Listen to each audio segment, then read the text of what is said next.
नजरिया आपके वार्ड की सरकार का में आज के हमारे मेहमान हैं कुंवर ज्योति प्रसाद वार्ड से लगातार 2 बार भारी अंतर से जीत दर्ज करने वाले वर्तमान पार्षद और भारतीय जनता पार्टी से संभावित प्रत्याशी शिवपाल सांवरिया। नमस्कार, मैं पवन त्रिपाठी एक बार फिर आप सभी का स्वागत करता हूं टीवीबी न्यूज में हमारे खास शो नजरिया आपके वार्ड की सरकार का। आज के हमारे खास मेहमान हैं 2 बार से लगातार कुंवर ज्योति प्रसाद वार्ड से पार्षद है शिवपाल सांवरिया जी। शिवपाल जी, ये बताइए कि जिस उम्र में जो युवा होते हैं अधिकतर प्रयास करते हैं कि हम नौकरी की तरफ जाना पसंद करते हैं या किसी और व्यवसाय की तरफ या किसी अन्य कार्य की तरफ जाना पसंद करते हैं, आपने एक बहुत ही कम उम्र में राजनीति को अपना कैरियर क्षेत्र चुना। इसके लिए कोई प्रेरणा खास रही या कोई खास कारण रहे हो जो बताइए। पवन जी, सबसे पहले तो मैं आपको धन्यवाद देता हूं कि आपने हमारे माध्यम से जनता की आवाज उठाने का जो काम किया उसके लिए से आभार। जहां तक रही बात मेरी राजनीति में आगमन के लिए, तो मुझे याद है कि जब मैं यंग एज में था, वो 2010 का समय होगा लगभग 8-10 का, जब मैं क्रिकेट खेलता था, तो मुझे कुछ विपरीत परिस्थितियों में जो हमारे क्षेत्र के पार्षद थे उनके कार्य को लेकर के, बहुत सारी व्यवस्थाओं को लेकर के, जो हमारे आसपास का माहौल था उसको लेकर के एक प्रेरणा मिली कि अगर हम किसी पे ब्लेम लगा सकते हैं तो क्यों ना हम इस वीडियो को उठाएं। और हमने जब ये घर में बताया तो शुरू में तो थोड़ा सा इसका विरोध भी हुआ कि आप राजनीति में मत जाइए, लेकिन कहीं ना कहीं से धीरे धीरे जब लोगों को लगा कि हम लोग नेतृत्व कर सकते हैं और मेरे यार मित्र, टीम और क्षेत्र के लोगों ने मुझे बड़ा बल दिया और फिर मेरे फैमिली ने भी इसमें सहयोग किया, तो आज परिस्थितियां आपके सामने हैं। जैसा कि हम सभी को मालूम है कि पहली बार आपने जब चुनाव लड़ा तो आप एक निर्दलीय प्रत्याशी के रूप में आपने एक अच्छी जीत, बड़ी जीत हासिल करी। दूसरी बार भारतीय जनता पार्टी के टिकट से आप चुनाव लड़े और उसमें भी आपने एक बहुत अच्छी जीत दर्ज करी, और इस बार भी भारतीय जनता पार्टी से संभावित प्रत्याशी के रूप में आपकी ओर देखा जा रहा है। तो क्या होंगे आपके चुनावी मुद्दे और चुनावी वायदे जनता से आप करना चाहते हैं, जिन मुद्दों पर आप चुनाव लड़ेंगे आप पार्षद का? देखिए पवन जी, जब से मैं राजनीति में आया, जनप्रतिनिधि बना, चाहे वो निर्दलीय प्रत्याशी के रूप में बड़ी जीत हो या फिर पार्टी ने जब हमें टिकट दिया तो लगभग 3000 वोट से मैं लखनऊ में जीता, लेकिन विषय मेरा केवल एक ही रहा, जन सेवा। और बिना किसी भेदभाव के, बिना किसी ऊंच नीच के, बिना किसी जातिगत समीकरण के मैं जीतता हूँ, चुनाव जीतता हूँ, और उसमें सर्व समाज का योगदान होता है, क्योंकि हमारी पार्टी का मिशन जो है और जो इनका विजन है वो अंत्योदय है, यानी अंतिम पायदान पे बैठा व्यक्ति समाज की मुख्यधारा में आए। हमारा यही प्रयास रहता है, वो प्रयास 2012 से अब तक जारी है और आगे भी मुद्दे केवल विकास के रहेंगे, क्योंकि विकास ही निरंतर प्रक्रिया है, जो होता है फिर दोबारा किया जाता है, और जो जटिल समस्याएं हैं उसका निस्तारण, क्षेत्र की जटिल समस्याएं उसका प्रयास रहेगा कि उसका निस्तारण हो, और आम जनमानस को ये मैसेज देना कि मैं कोई नेता नहीं हूँ, मैं उन्हीं के परिवार का एक सदस्य हूँ जो किसी पद पर बैठा है, उनकी सेवा करने के लिए, चाहे वो भाई कर ले या देवर कर ले या बेटा कर ले, या किसी भी स्थिति में उनको ये महसूस हो कि नहीं यार ये मेरे परिवार का सदस्य, इसको जब चाहेंगे हम बुला लेंगे, जब चाहेंगे फोन कर लेंगे, जब चाहेंगे मिल लेंगे। तो मेरा मुख्य उद्देश्य वही रहता है। जैसे कि देखा जाता है कि आपने खिलाड़ी के रूप में बहुत महत्वपूर्ण भूमिका निभाई है लखनऊ के भीतर, और क्षेत्र की राजनीति में चाहे युवा हो, चाहे बुजुर्ग, चाहे महिला हो, चाहे पुरुष, हर व्यक्ति शिवपाल सांवरिया को प्यार करता है, और युवा का एक वर्ग ऐसा भी है जो हर युवा शिवपाल सांवरिया बनना चाहता है। कैसे मैनेज करते हैं आप इन सब चीजों को? देखिए, ये तो खुशी की बात है, जो हम लोग 70s 80s के बीच में जब लखनऊ आए तो हमारे पास में पान की दुकान थी 4 बाग में, और वो सफर और आज के बीच का जो सफर है वो बड़ा मुश्किलों भरा रहा, कठिन रहा। तो मैं प्रयास करता हूँ कि जो लोग जरूरतमंद लोग हैं उनकी एक्चुअल परेशानी को समझूं, उनकी फीलिंग को समझूं, और शायद यही बात हमें लोकप्रिय बनाती है। लोगों को लगता नहीं यार ये मेरा नेता है या ये मेरा परिवार का सदस्य, तो इससे कुछ भी कह सकते हैं। और युवाओं में, चूंकि पहले लोग राजनीति में उतना नहीं आते थे, हम लोग जब पार्षद बने तो लोगों में क्रेज आया कि अगर कोई बिना राजनीतिक बैकग्राउंड से आकर के समाज का नेतृत्व कर सकता है तो वो क्यों नहीं कर सकते। और हमारा भी प्रयास रहता है कि जितना यंग लड़का है जो जिसके अंदर कैलिबर है, जिसके अंदर एक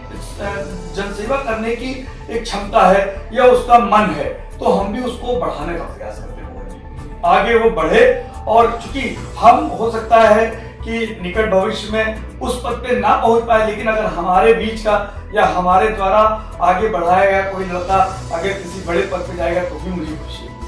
जैसा कि अभी आपने एक नाम लिया अपने पिताजी का, ऐसा अक्सर सुनने में आता है कि शिवपाल संवरिया को शिवपाल संवरिया बनाने में आपके पिताजी का बहुत बड़ा हाथ है, चाहे वो खेल से संबंधित हो, चाहे राजनीति से संबंधित हो। ऐसा सुनने में आता है कि आपके पिताजी का बहुत बड़ा इसमें योगदान रहा है, इसके बारे में कुछ कहेंगे?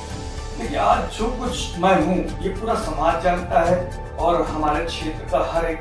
व्यक्ति जानता है कि आज शिवपाल संवरिया अगर हैं तो अपने परिवार की वजह से, जिसमें हमारे पिताजी का विशेष योगदान है। राजनीतिक जीवन में बहुत सारे लोगों का योगदान रहा, लेकिन आज जो परिस्थितियां हैं उनमें हमारी वाइफ हो या हमारे पिताजी हैं, तो हमारे मुख्य स्तंभ हैं जो हमारे जीवन में पैरेलल चलते हैं, जिनकी वजह से मुझे कोई टेंशन नहीं होती जनता की सेवा करने में। अगर कारोबार की बात करें तो मेरे पिताजी ने मुझसे बिल्कुल फ्री कर रखा है कि आप राजनीति में आए हैं, जनसेवा कर रहे हैं तो आप करिए। घर की व्यवस्थाओं में हमारी वाइफ है तो वो गौरी जी हैं जो कि सोशल वर्कर भी हैं और कहीं ना कहीं से एक प्रतिष्ठित व्यक्ति भी हैं, तो वो भी अपना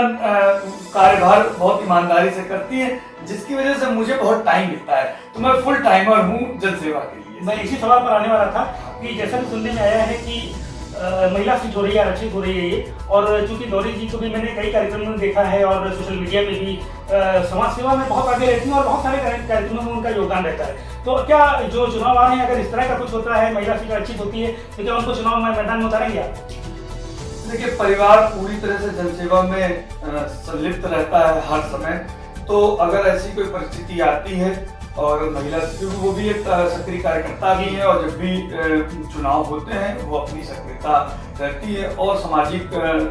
स्तर पे भी उनका अच्छा नाम है, अपनी उनकी अलग पहचान है। तो अगर पार्टी उनको टिकट देगी, पार्टी को ये महसूस होगा कि ये अच्छा कैंडिडेट साबित हो सकता है, तो अगर पार्टी टिकट देगी तो वो लड़ेंगे मुझे लगता है। और अच्छा मेरे से अच्छा मुझे लगता है चुनाव वो जीतेंगे क्योंकि मेरी उनकी ताकत भी डबल हो जाएगी, फिर तो दो डबल इंजन की सरकार हो जाएगी। बिल्कुल सही कह रहे हैं शिवपाल जी। ये बताइए कि बात अगर विकास की आती है तो एक चीज जो व्यक्तिगत तौर पे मैंने नोट करी, हो सकता है आपने भी कभी इस बारे में ध्यान दिया हो, कि जिस तरह से दक्षिणी क्षेत्र लखनऊ का है, गोमती नगर हुए, इंदिरा नगर हुए, महानगर हुए,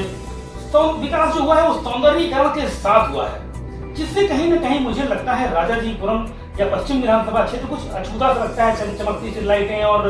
जो है काफी कुछ सौंदर्यीकरण वहाँ इन क्षेत्रों में किया गया है। तो क्या आपको भी लगता है ऐसा, या इसके लिए क्या कदम उठाए जाने चाहिए हमारा पश्चिम विधानसभा क्षेत्र में भी ये विकास जो है उस सौंदर्यीकरण के साथ हो?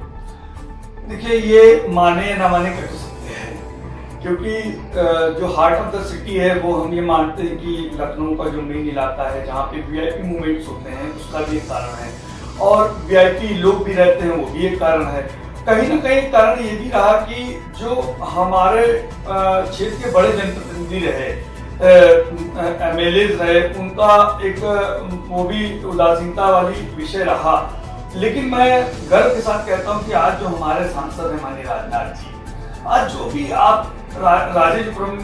या पश्चिम विधानसभा में ऐतिहासिक देखते हैं उसमें राजनाथ जी का बहुत बड़ा योगदान रहा। अगर आप ओवर ब्रिजेस की देखें या आलमनगर स्टेशन देखें, यानी विकास का पैमाना अब धीरे धीरे प्रारंभ हो रहा है और वो वहां से छन के यहाँ भी आ रहा है, तो उसके लिए हम राजनाथ जी को श्रेय देंगे। लेकिन अभी भी बहुत सारे पॉइंट ऐसे हैं, क्योंकि होता क्या, वीआईपी मूवमेंट होने के नाते वहाँ पे ज्यादा काम होते हैं, जब भी कोई वीआईपी मूवमेंट होता है वहाँ ज्यादा काम हो जाते हैं, यहाँ हम लोग थोड़ा पिछड़ जाते हैं। तो मुझे लगता है कि धीरे धीरे चीजें और अच्छी होंगी, और जब हैदर कैनाल एक्सप्रेसवे हमारा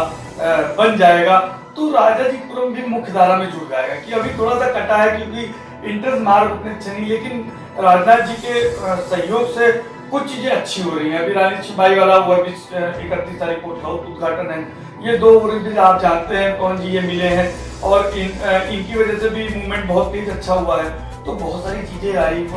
आप आलमनगर स्टेशन की बात करें तो जिस टाइम ये सैटेलाइट स्टेशन बन के तैयार हुआ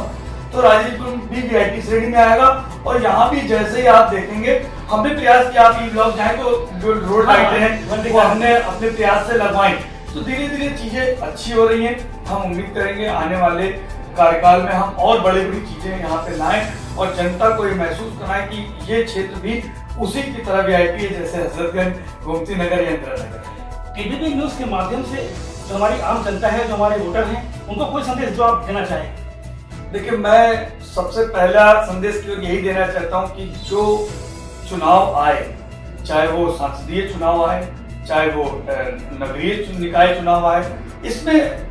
लोगों की भूमिका बहुत अच्छी होनी चाहिए। लोगों को पारदर्शिता के साथ में प्रत्याशी की पहचान होनी चाहिए। जिस प्रत्याशी ने आपके क्षेत्र में काम किया, विचारधारा उसकी अच्छी, उसकी सोच अच्छी है, वो पढ़ा लिखा है, आप उसको चुने। और हम दावे के साथ कह सकते हैं कि आने वाले लोकसभा चुनाव हो तो माननीय राजनाथ जी के अलावा यहाँ कोई ऐसा व्यक्ति नहीं है जो इस पायदान पे आ पाए। और अपने अपने क्षेत्र में जो पार्षदगण है, सबने हमारे पार्टी के पार्षदों ने काम किया है, तो क्षेत्र की जनता खुद तय कर लेगी कि उसको कैसा प्रत्याशी चाहिए। तो मैं ये उन पे छोड़ता हूँ, क्योंकि हमने अगर काम किया होगा तो जनता हमें बम्पर वोटों से जिताएगी, जिसे हमें लगातार जिताती आ रही है। तो मैं आपके माध्यम से उनको धन्यवाद देता हूँ कि उन्होंने इतना हमें प्यार भी दिया है हमेशा,